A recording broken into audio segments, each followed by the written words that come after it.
crime on the island? This wasn't the arrival we imagined, but it's one we'll never forget. After sailing 24 days from Bora Bora, we finally made landfall in Vanuatu, another island we'd dreamed about for years. There's something sacred about that first moment back on land after weeks at sea. Stepping foot on solid ground. The smell of dirt, the color of the trees, the background hum of everyday life, sounds you haven't heard in so long that they almost feel foreign. But paradise, as we'd soon learn, has layers, and not all of them are welcoming. For the first time in our entire journey around the world, someone started tampering with our dinghy. Not once and not twice, but over and over again, until we were forced to ask, what happens next? And when your dinghy is your lifeline, that question becomes everything. Still, we made the most of our time here, tackling boat projects, exploring, and stealing away for a date night that reminded us exactly of why we're out here doing this together.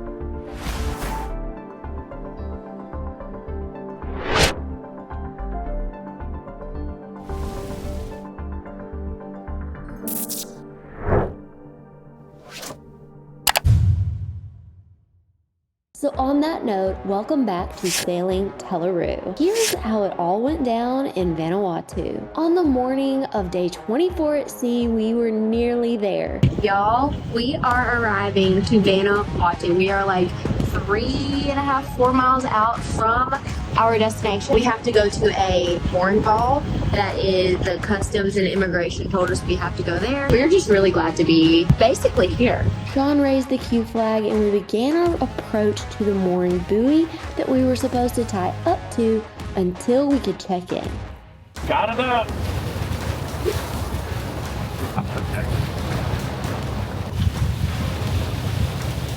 After searching and searching the area where the buoy was supposed to be, the local customs and biosecurity told us to drop anchor, that the buoy was gone, so that we did. Next, it was time to get the dinghy down, so Shawn could take it to land and pick up customs and biosecurity and bring them back to the boat for check-in. They were soon aboard and doing all their paperwork and looking around in the boat. It's your freezer. Right here. Yeah, some meat inside, and We ate everything. on the way, do you That's the freezer. fishing? No, So you ate everything? we don't fish. Oh.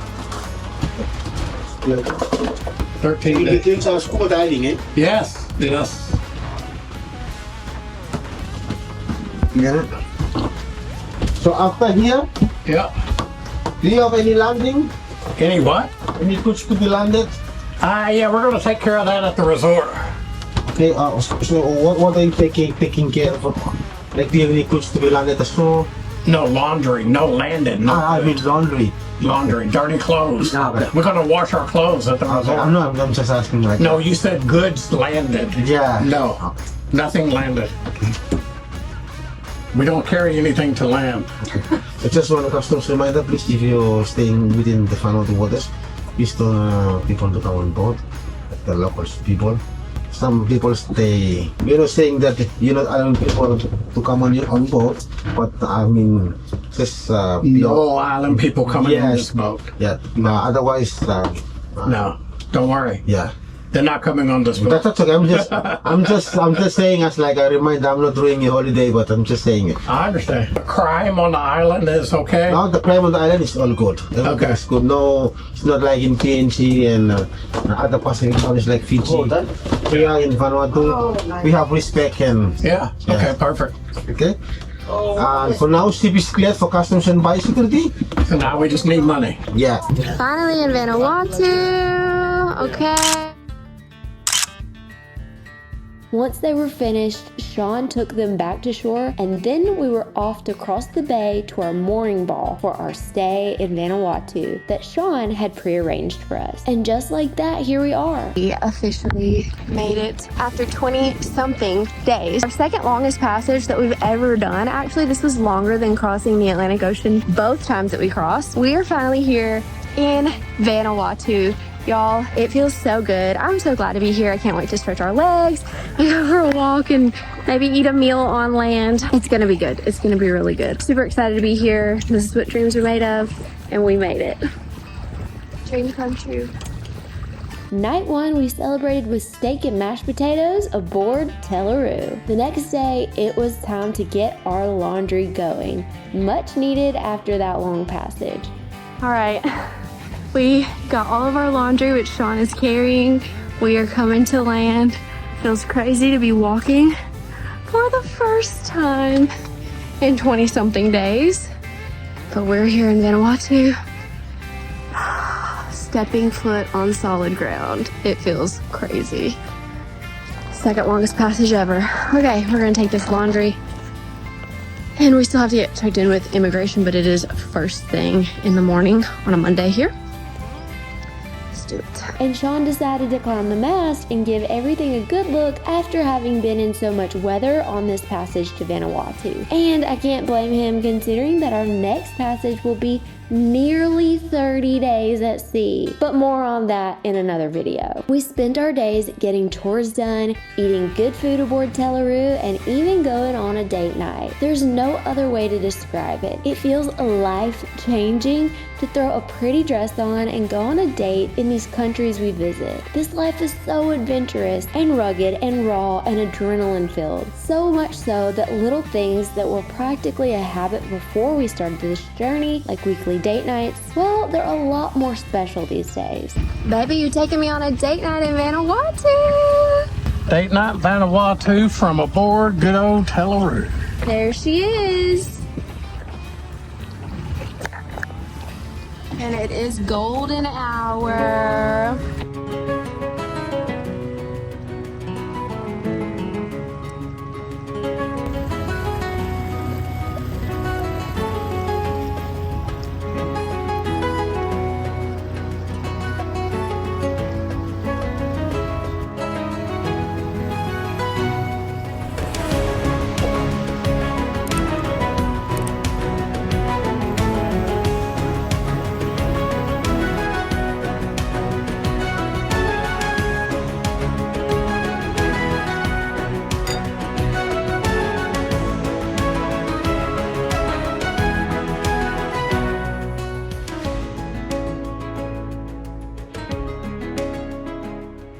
If you've ever dreamed of sailing the world or even just dipping your toes into the cruising life, you might want to keep a close eye on our channel, because something big is coming and it's going to change one lucky person's life forever. We're working on something we've never seen done before. One dream, one opportunity that just might have your name on it. So if you've ever dreamed of chasing the horizon, make sure you're subscribed, because we'll soon drop something that could turn your dream into a reality. Vanuatu is located in the South Pacific Ocean, and it's an archipelago of about 80 islands, 65 of which are inhabited. The population of Vanuatu is just over 320,000, with approximately 40,000 residents living in Espiritu Santo, where we checked into the country. Around 82% of the population identifies as Christian, and while Vanuatu has only been a nation for 44 years, having gained its independence on July 30th of 1980, the islands themselves have been inhabited for over 3,000 years. The name Vanuatu actually means our land forever in many of the local languages. Speaking of languages, Bislama is the major common language that is used by most of the people of Vanuatu. But get this, there are actually over 100 separate languages belonging to the oceanic subgroup of the larger Austronesian family spoken in Vanuatu. However, the actual official languages are Bislama, English, and French. The currency of Vanuatu is the Vatu, and $1 equals around 120 Vatus. Vanuatu's economy is diversified through agriculture, tourism, and offshore financial services. In 2024, out of the 190 countries around the world, according to globalfinanceMagazine.com, Vanuatu was ranked number 18 out of 190 on the world's poorest countries. But now, this brings us to the controversy. Shawn had gone to the town over on Espiritu Santo multiple times during our stay in Vanuatu. Just like in every country we'd been to before, he tied up at the dinghy dock and went on his way to find parts or buy supplies we needed or even groceries. The first time he went, someone untied our dinghy and put it under the dinghy dock where the outboard motor was bumping against the rock. Not only were the rocks a problem, but if Shawn had not come back before high tide, the dinghy could have been severely damaged being tied under the dinghy dock. So naturally, the next time Shawn went to town, he decided to use the chain to lock it so no one would be able to move it. Or so he thought, because when he came back to the dinghy dock, someone had lifted our entire dinghy and outboard motor onto the middle of the dinghy dock, still chained. It was quite peculiar because there was plenty of space for all the other dinghies and boats, so Shawn and another man put the dinghy back into the water. And the third time is what you see here. Shawn and I both went into town to get checked out of the country for a departure the next day and to grab a few last-minute provisions. When we came back to the dinghy dock, someone had taken the plug out of the bottom of the dinghy, and it was more than halfway full of water when we got there. We don't know why someone decided to tamper with and dang near sabotage our dinghy, but this was an absolute first for us. We'd still need to go to town one last time to haul our trash off before departure, but we didn't want to risk what could happen to our dinghy next, because the fact was that someone had it out for our dinghy, and we weren't going to let anything worse happen to it. But y'all know aboard Tela, nothing stays negative for longer than a split second. So on that note, it's time for some Sippin' with Shawn, cause it's Cockpit 30. Well, y'all, here we are in the amazing Vanuatu Islands, and we are here in Santo, and it is Cockpit 30, and y'all know what that means. It's time for a sip. And today we're going to be sipping on some of this here Elijah Craig single barrel proof, y'all. And this here is a Jack's package store pick all the way from Mountain Home, Arkansas. And if y'all want to catch that Arkansas bourbon hunt we did, the link to Sippin' the South will be down below. Now this here Elijah Craig barrel proof is supposed to be some real Susan Purb fine sipping whiskey. Now before we get her cracked open, let's see what the distillery says about their tasting notes on this here barrel proof Elijah Craig. The distillery says on the nose that there's caramel with toasted oak, fruit notes of apple and orange. And on the palate, y'all, they say there is rich vanilla with some caramel and some butterscotch, along with spices like black pepper and cinnamon on the back of the palate. On the finish, they say it's nicely layered, showcasing all flavors as it fades slowly and then lingers a bit as it cools. Don't that sound nice? Let's get her cracked open here and give her a pour. Sometimes these things come off real easy, sometimes they don't. Let's pop her open. Oh yeah. Man, that smells nice. Let's give her a pour, y'all.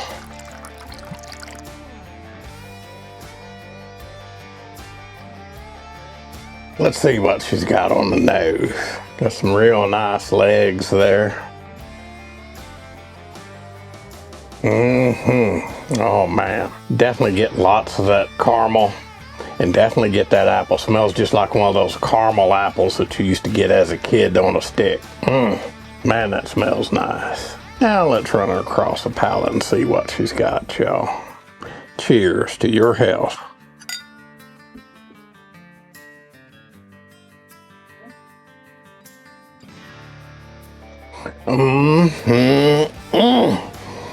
Y'all, that is some mighty fine sipping whiskey. Wow. And y'all, on the palate, I definitely get that deep, rich vanilla on the front end. And then as it moves across the palate, you get that butterscotch. And on the back end, I definitely get that peppery baking spice notes on the back end. Let's give her another sip and see how she finishes.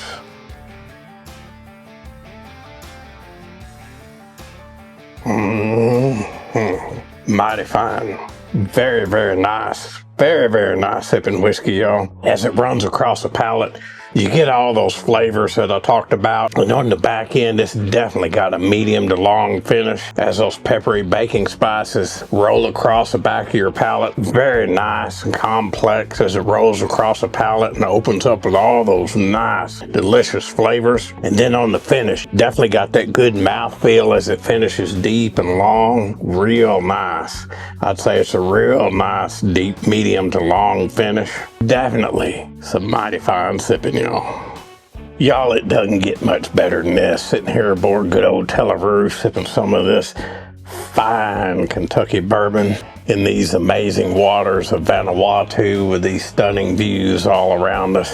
Hard to beat that, y'all. I'll tell you about the old boy that was down by the lake. Y'all, this old country boy was down by the lake one night. He was putting 2 buckets of fish in the back of his pickup truck, and the game warden pulled up. And that old game warden got out and walked up there and said, "Son, you got a fishing license for all them fish you got there in them buckets?" The old country boy said, "Oh, no, sir." He said, "These here are my pet fish." The game warden looked at him and said, "What are you talking about, pet fish?" That old country boy said, "Oh, yes, sir. These here are my pet fish." He said, "Just about every evening," he said, "I bring them down here to the lake and I'll turn them out in the lake and they go for a swim and then I call them back and they jump back in these buckets and I take them back home." And that game warden looked at him and he said, "Oh, that's a bunch of horse shit if I ever heard any." He said, "Fish can't do that." And that old country boy said, "Oh, yes, sir, they can." He said, "Come on, I'll show you." So they walked down to the lake. They got down there and that old boy dumped both them buckets of fish out in the lake. And they swam off. They stood there by the lake for a while looking around. And finally the game warden looked at that old boy and said, "Well?" That old boy said, "Well, what?" That game warden said, "Well, when you gonna call them back?" That old boy said, "Call who back?" The game warden said, "The damn fish." That old country boy said, "What fish?"